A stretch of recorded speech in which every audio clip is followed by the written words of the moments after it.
The email hit my inbox at exactly 8:02 a.m. A clean, clinical message from HR. Effective immediately, your salary will be adjusted to reflect recent organizational cost optimizations. 20%. 20% gone, right after I pulled off the $7 million deal that saved this sinking ship. I sat frozen, staring at the screen, one hand gripping the old silver ring on my finger like a lifeline. Have you ever been blindsided by someone you trusted the most? Stay with me until the end of this story. You might just find a part of yourself in it. Marcus had promised. 3 months ago, under the flickering lights of that late-night strategy session, he had leaned across the conference table and said, "Claire, just get this deal done. I'll make sure you're rewarded. Big time." I had believed him. I had wanted to believe him. The ring on my finger, a simple, worn silver band my mother gave me when I first started working, had always reminded me to stay loyal, to stay steady. So I did. Through 14-hour days, through working weekends, through migraines and missed anniversaries. When the client finally signed, when the ink dried and the champagne bottles popped in the executive lounge, I thought my loyalty meant something. It didn't. Not to Marcus. I wasn't naive enough to think it was a mistake. The timing was too perfect, the wording too sterile. I had become an easy target, a cost-saving bullet point on his performance review. A living sacrifice he could parade to the board to show how tough and fiscally responsible he was. I sat there at my desk, feeling the sting of betrayal seep into my bones. Around me, the office buzzed on, oblivious, or maybe willfully so. People passed by, offering tight, polite smiles. Some avoided eye contact altogether. They knew. Of course they knew. Marcus wasn't subtle about his ambitions. Everyone knew he was gunning for the regional director spot, the one opening up next quarter when Mr. Carlisle retired. And everyone knew that in this company, being cost-efficient was the golden ticket to a promotion. He had found the perfect pawn. Me. I pressed my thumb against the cool metal of the ring, grounding myself. This wasn't just a salary cut. It was a warning shot, a signal. Stay quiet. Be grateful. Or be expendable. I should have been angry. I should have stormed into his glass-walled office and demanded answers. But instead, I inhaled slowly, letting the air fill every corner of my lungs. There's power in silence, in patience, in refusing to react exactly the way they expect you to. Marcus thought he had clipped my wings. He thought cutting my paycheck would cage me, silence me, break me. He was wrong, because even as I sat there, pretending to scroll through emails, pretending not to notice the satisfied smirk Marcus shot me from across the floor, I was already planning. He didn't know it yet. But the next name on that regional director plaque? It wouldn't be his. It would be mine, and he would watch every second of it happen. I didn't storm into Marcus's office that morning. I didn't slam my resignation letter onto his desk or make a scene in front of the whole floor. No, I gave him a chance, the courtesy of a conversation he didn't deserve. Late that afternoon, I knocked softly on the frosted glass door. Marcus didn't even bother looking up from his laptop when he said, "Come in." I stepped inside, ring cold against my knuckle, voice steady. I wanted to check in about the salary adjustment. Finally, he looked at me, smiled. That same oily, patronizing smile he wore whenever he thought he was 2 moves ahead. "Claire," he said smoothly, gesturing for me to sit. "This isn't permanent. You know how it is. Restructuring, pressure from the top, HR pushing for numbers. Nothing personal." Nothing personal. A 20% pay cut, after carrying this company on my back for months. And it was nothing personal.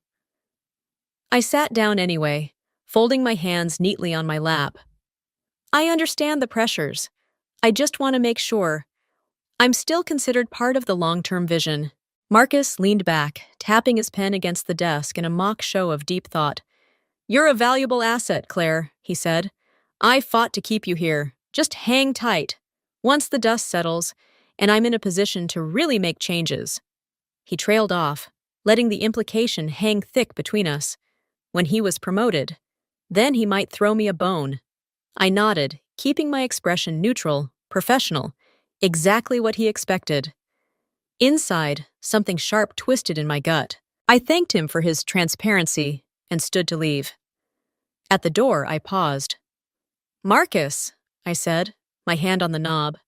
"For what it's worth, I still believe loyalty should count for something." He smiled again, tight, smug. "Of course it does, Claire. That's why you're still here." I closed the door behind me, hearing the soft click of the latch like the final nail sealing a coffin. Maybe his, maybe mine. Time would tell. Over the next few days, I threw myself into work harder than ever. I came in early, stayed late, triple-checked every deliverable. Not because I believed Marcus would keep his word, but because I needed the records, the undeniable proof that I was still the same high-performing Claire, the same backbone of this department. Word around the office was that Marcus's promotion was practically a done deal. He was already taking meetings with the executive team, schmoozing higher-ups, talking about long-term strategic visions, like he was already sitting in the director's chair. And to my face, he was all false sympathy and vague promises. "We just need to ride this out, Claire. Trust me." So I trusted. But not him. I trusted the process I was setting in motion quietly, piece by piece. The silver ring stayed on my finger every day, a reminder of the woman I was raised to be, strong, patient, unshakable. Even when I wanted to scream, even when it burned to watch colleagues who once respected me now treat me like a ghost. I would wait, I would endure. And when the moment came, I wouldn't just reclaim what was mine. I would make sure Marcus watched every second of it crumble around him. He thought I was holding still out of loyalty. He didn't realize I was just pulling the arrow back further. It started with the small things, the invitations to project meetings that somehow never made it to my calendar, the water cooler conversations that fell silent the second I approached, the subtle glances, the quiet whispering just beyond my hearing. At first, I told myself it was nothing. People were busy, people were stressed. It wasn't about me. But then I caught them, 3 of my so-called teammates, in the break room, laughing over a spreadsheet that looked suspiciously like the quarterly report I had built. When they saw me, they froze. One of them, a woman I had mentored for 2 years, quickly slammed her laptop shut, forcing a brittle smile onto her face. "Claire, hey, we were just, going over Marcus's new strategy proposal." Marcus's new strategy, built on my numbers, my late nights, my weekends sacrificed. I left without a word. Better to let them have their victory, for now. The isolation worsened. Meetings where I was once a central voice now passed me by like I didn't exist. Emails I sent out requesting support for key projects were met with one-word responses, if they were answered at all. It was as if Marcus had sent out an unspoken order. "Claire is done, ignore her." And the vultures listened, because in a place like this, loyalty was currency, and mine had apparently depreciated. I watched it all with a calm detachment, like studying a storm rolling in over the horizon. It hurt. Of course it hurt. These were people I had celebrated birthdays with, mourned losses with, trusted. Now, they treated me like a ghost. It wasn't long before the final insult landed. Marcus held a department-wide meeting to announce a new era of collaboration and efficiency. In that meeting, he praised several team members by name, every one of them someone who had helped sideline me, and presented a vision plan, almost word for word, lifted from a strategy document I had privately emailed him 6 months ago. He didn't mention my name once. Not for the $7 million contract, not for the quarterly growth I had driven, not for anything. I sat there, stiff-backed, staring straight ahead as polite applause filled the room. My ring felt heavy on my hand, a cold, solid weight reminding me who I was and who I refused to become. And yet, for a flicker of a moment, doubt gnawed at me. Had I been stupid to believe in loyalty? Had I wasted years of my life building something that could be erased overnight? Have you ever felt the crushing loneliness of realizing you were only valued for what you could produce, not for who you are? I'd love to hear your story if you're willing to share. Sometimes, knowing we're not alone changes everything. The days dragged on like a slow funeral march. I came to work each morning with a tight smile, an iron spine, and a growing arsenal of evidence. Every stolen idea, every manipulated report, every hushed meeting behind closed doors. I wasn't just documenting Marcus's betrayal now, I was building my own insurance policy. A record that would not only clear my name, but scorch his to ash. Meanwhile, Marcus grew bolder. He started holding one-on-one meetings with executives without even pretending to include me.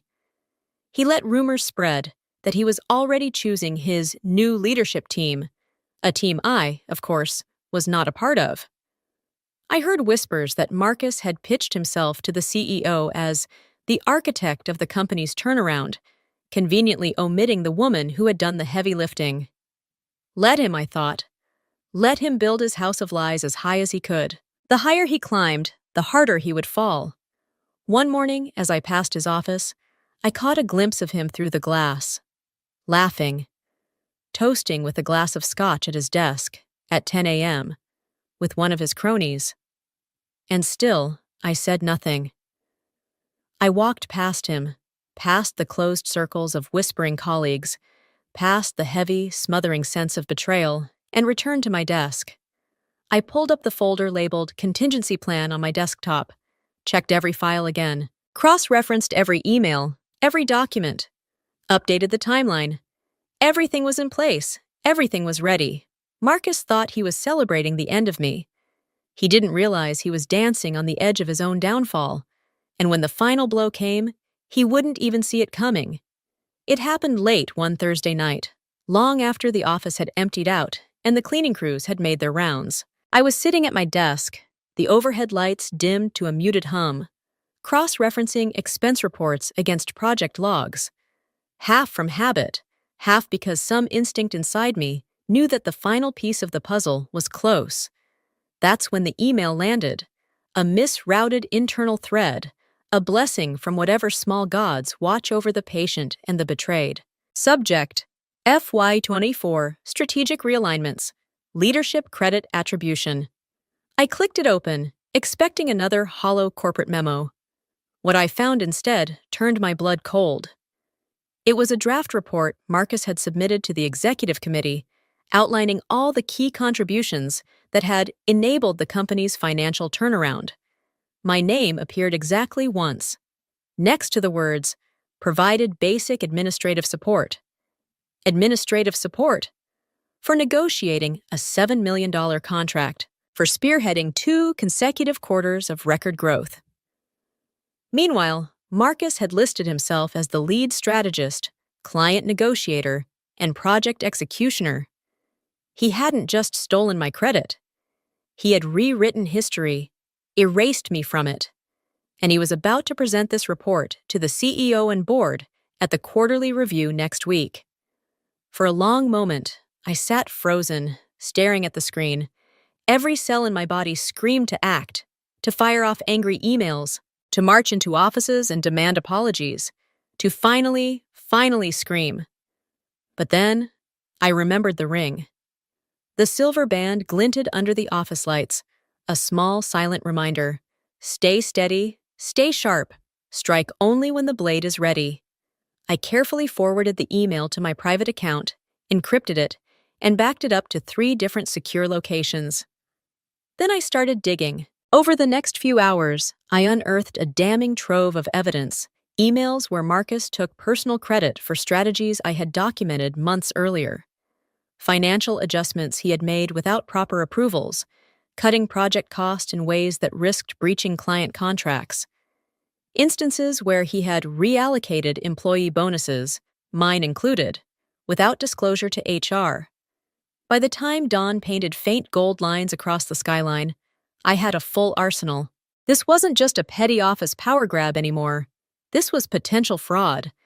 And in our industry, one proven case of financial misconduct could end a career overnight and trigger mandatory audits, that would dig even deeper. I closed my laptop slowly, my body buzzing with a strange electric calm. Marcus had built his castle on stolen bricks, and now it was time to hand the demolition crew the blueprint. I didn't rush. I didn't gloat. I didn't even allow myself the satisfaction yet. Instead, I composed a short, precise email requesting a private meeting with the CEO. No emotional pleas, no dramatic subject lines, just a simple request. Update on recent project credit clarifications. Request for 15-minute discussion. I hit send. Then I slid the ring off my finger for the first time in years, laid it carefully in the center of my desk, and whispered into the stillness, for loyalty, for dignity, for every silent hour spent believing justice would find its way. Because now, I wasn't waiting for justice anymore. I was bringing it with me. The CEO's assistant replied within 2 hours. Mr. Halston is available tomorrow at 8:30 a.m. sharp. 15 minutes. 15 minutes to rewrite the narrative. 15 minutes to pull Marcus's empire down with precision and poise. I spent that night refining my files. No accusations, no emotional outbursts, just a clean, brutal portfolio of facts. Dates, documents, screenshots, audit trail links. When I finally slept, it was the dreamless, deep sleep of someone who had already made peace with whatever came next. The next morning, I walked into the executive floor with my back straight, my steps measured. I wore a crisp navy suit, minimal makeup, and the old silver ring tucked into my pocket. Close, but not on my hand. The receptionist offered a polite nod, clearly briefed not to ask questions. She led me to a small private conference room. At precisely 8:30, the door opened. Mr. Halston entered, early 40s, sharp-eyed, exuding the casual authority of a man who was used to weighing people's worth with a single glance. Claire, he said, extending his hand, I hear you have something important for me. I shook his hand firmly. Thank you for seeing me. I didn't waste time. I placed a slim binder on the table between us, sliding it forward. These documents relate to the leadership credit attribution for the last fiscal year, I said evenly. I believe there are material misrepresentations in the report submitted by Marcus Fallon. No venom in my voice, no drama, just the facts. Halston arched one brow, but said nothing as he opened the binder. Silence stretched between us, heavy and electric, as he flipped through page after page. The strategic roadmap I had authored months before Marcus unveiled his plan, client communications bearing my signature, negotiations Marcus had claimed credit for, expense reports flagged with irregularities tied directly to Marcus's accounts, HR bonus allocations that didn't match company policy. By the time he reached the last page, his jaw was tight. He tapped a knuckle thoughtfully against the table. How long have you known about this? He asked. I confirmed the scope last night, I said. And you chose to come to me directly rather than go public? I respect the company, I said simply. And I believe in handling things properly. Halston studied me for a long moment, the weight of a dozen silent calculations passing between us. You've shown remarkable restraint, he said finally. And loyalty. 2 words that tasted bittersweet on my tongue after everything I'd endured. I didn't come here for revenge, I said, and meant it. I came because the truth matters, and because I refuse to be erased. A slow smile curled at the corner of his mouth, not warm exactly, but approving. The board will need to be briefed, he said. But you'll be protected. This will not go unnoticed. He stood, signaling the end of the meeting. Be in the main conference room tomorrow morning at 9. I'll handle the rest. I rose, gathering my binder, heart hammering like a war drum inside my chest. Tomorrow. It would all come crashing down tomorrow. That night, the building buzzed with rumors. Something big was happening. Executives were being pulled into late meetings. Department heads whispered in hallways, their eyes darting nervously. Marcus, of course, looked smugger than ever. He thought the commotion was about him, about his promotion. I caught him standing outside the glass wall of his office, talking animatedly with two other managers, practicing his humble bragging smile, his fake modest nods. I didn't engage, didn't warn, didn't gloat. I simply walked past, silent and invisible, the storm gathering just out of sight. If Marcus noticed the shift, the stiffness in people's greetings, the cautious way they answered his questions, he didn't show it. He was too busy measuring the size of his imaginary throne. And that suited me just fine.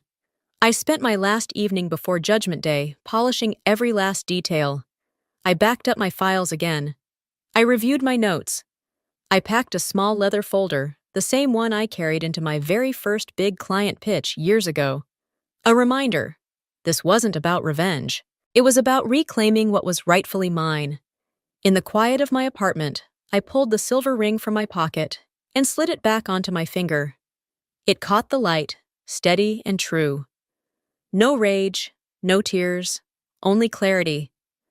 Tomorrow, Marcus would find out what happens when you mistake loyalty for weakness.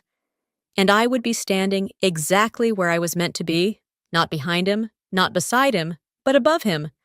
The conference room was packed. Every department head, every senior executive, every ambitious middle manager who dreamed of climbing the ladder. They were all there, suits crisp, smiles thin. Marcus stood near the head of the long mahogany table, practically vibrating with excitement. He wore a new tailored suit, a Rolex glinting under the fluorescent lights, and that insufferable smirk he thought passed for charm. He didn't notice the way Mr. Halston's jaw was set tighter than usual. He didn't notice the way the board members avoided looking directly at him. He was too busy rehearsing his victory speech in his head. I sat near the end of the table, calm, composed, my leather folder resting lightly on my lap. The silver ring on my finger caught the overhead lights, a small, steady flare.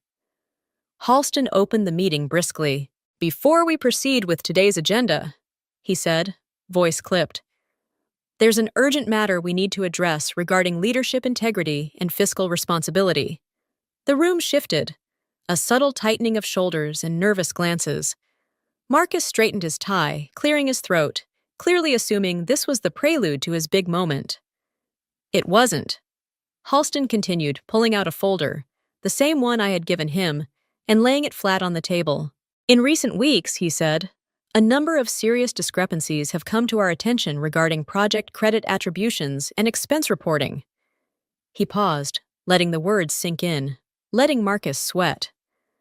"After a thorough review," Halston said, his gaze locking onto Marcus like a missile, "it is clear that Marcus Fallon has misrepresented his contributions to several key initiatives and has engaged in unauthorized financial reallocations." A collective gasp rippled through the room. Marcus's face drained of color. He opened his mouth to protest, but Halston raised a hand, silencing him. "This organization cannot and will not tolerate misconduct at any level," Halston said, his voice sharp. "Effective immediately, Marcus Fallon is suspended pending further investigation." Security, as if on cue, stepped into the room. The murmurs became a buzz, half shock, half awe. Marcus sputtered, turned red, then pale, looking around for an ally, for anyone to speak up. No one did, not one. They had moved on already, just like they had moved on from me. Marcus was escorted out, his designer shoes squeaking against the polished floors. The door closed behind him with a soft, definitive click. Halston turned back to the room. "And now," he said, smoothing his jacket, "it's time to talk about the future." He looked at me. "Claire Benson, please join me at the head of the table." For a second, no one moved, as if the words hadn't registered. Then, slowly, heads turned. Whispers broke out. I rose, steady and sure, folder in hand, and walked the long stretch to the front. Halston smiled, genuine this time. "Claire has been the driving force behind our recent successes," he said. "Her leadership, her strategic mind, and her integrity represent the future of this company." "Effective immediately," Claire Benson will assume the role of regional director. Applause thundered across the room, some genuine, some desperate, but none more important than the quiet applause I felt inside my own chest. As I stood there, accepting the position that had once been dangled just out of reach, I slipped my hand into my pocket and brushed my fingers against the silver ring. A reminder: loyalty to your values will never be a weakness. It's your crown. When the meeting ended, people swarmed around me. Handshakes, congratulations, polite words laced with thinly veiled regret. I accepted them with a measured smile, neither cold nor warm. Not out of pettiness, out of clarity. I had learned something vital through this war. Not everyone who claps for you is happy for you. Not everyone who smiles at you stands beside you. As the crowd thinned, I made my way back to my office, the same one I had worked in through all the late nights and lonely lunches. The sunlight spilled across my desk, catching the small silver ring resting in the center. I picked it up, turning it slowly between my fingers. All those years, I had thought loyalty meant obedience, that patience meant silence, that if I just worked hard enough, trusted hard enough, stayed good enough, justice would come on its own. But justice doesn't walk through the door. You have to go out and claim it yourself. You have to stand, even when standing feels like the loneliest thing in the world. You have to endure long enough to outlast the storm, and smart enough to know when to act. Marcus taught me that without even realizing it. He thought he was burning me down. All he did was forge steel. I slid the ring back onto my finger, feeling its weight settle. A familiar steadying pressure. Not a chain anymore. A crown. I looked out the window, the city stretching wide and golden beyond the glass. This wasn't the end of my story. It was the beginning of the chapter I would write by my own rules. Quietly, fiercely, on my terms. Because strength isn't always loud. Sometimes it's the woman who says nothing, who smiles when they expect her to cry, who walks taller after every shove, who wins without ever raising her voice. Have you ever fought a silent battle and won without anyone seeing the storm you survived? If you have, your story deserves to be told. Share it with me if you feel ready. Sometimes the quietest victories are the ones that define us the most.